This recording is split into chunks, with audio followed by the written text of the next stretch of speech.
Hi, this is Taryn again. You'll have seen from the previous video how we've got to this stage where I've imported a manuscript here, one of the Hoaxbook manuscripts, and imported the image or linked the images from hundreds. And what I'm going to talk about now is how we begin to enter transcriptions, because this is set up so that we can already begin quite quickly to do that.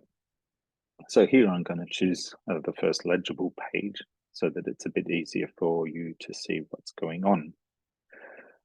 The way this works is that we mark lines on the manuscript that we're going to transcribe, and then we begin to transcribe them. And although this seems to add an extra stage to the process, this helps with the markup later. And as you'll see, it helps greatly with the ability to check your transcriptions.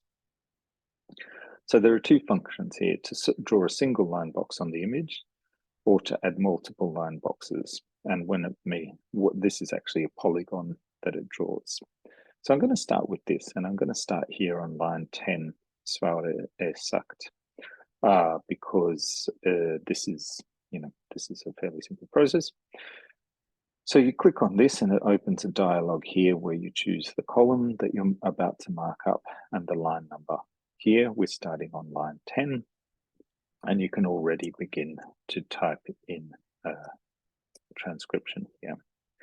But the main thing to do here is to mark the outline of the line. And what we do simply is to start by clicking on the image successive spots to show how the line is marked in the manuscript, or written in the manuscript, I should say. And this particular function is useful for things like this: large initials and very uneven lines, which you can't simply fit into a box. So what I've done here is just to click around the outline so that you can see that, and then we simply save it to the database, and you get the outline marked here with the dots that we've marked. And if you go down here, you can see it's automatically excerpted that so that we can continue or check our transcription. These outlines can be edited simply by dragging those dots so to make it a bit better.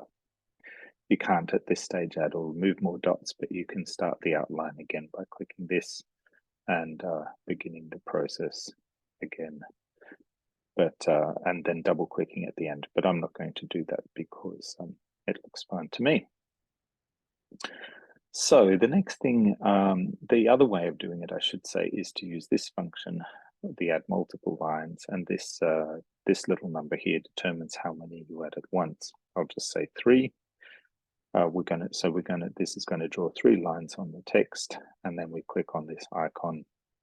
It automatically iterates the line number to the next one after the one you've entered, but here we need to reset it to 1.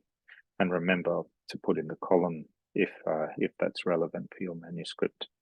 So we start on line 1, we draw 3 lines. And here we just click in one corner and drag over the relevant lines. Now you can see here that it doesn't quite match up, but we can modify that later. If we click save, these will automatically appear at the bottom. Occasionally there's a bit of strange stuff here you can review. I'm constantly updating this, so you should treat this as beta.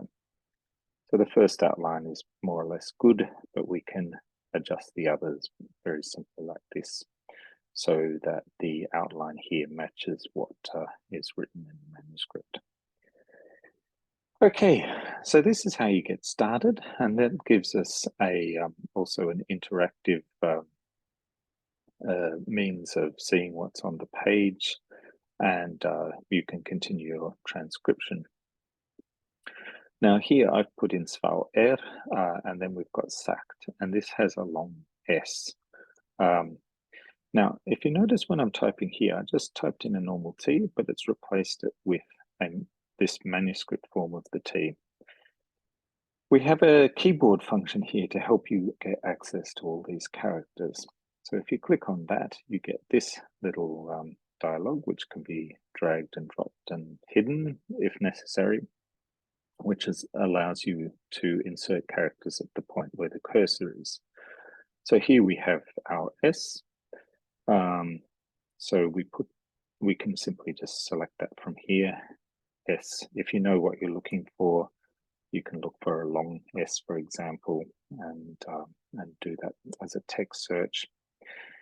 And you can manually put them in by clicking on these. Now, we're going to probably find here that the small s is going to be consistently used, like in other Icelandic manuscripts. And there are certain characters here, like the I without a dot, the D in the rotunda, the curved shape, that are pretty consistent. And if we know that, we can actually add these for the particular manuscript. So I'm going to copy this S character and show you how this is done. So this is the replace as you type function. You open this up, and then you simply use this plus to add a character. And here, what this means is input character is S. If we type S, it will replace it with the long S. And we save that. Can't use it until we reload the whole page, but you're only going to have a finite number of these that you'll do for your edition, we assume. So as far as at paradís, we'll ignore the D and the I.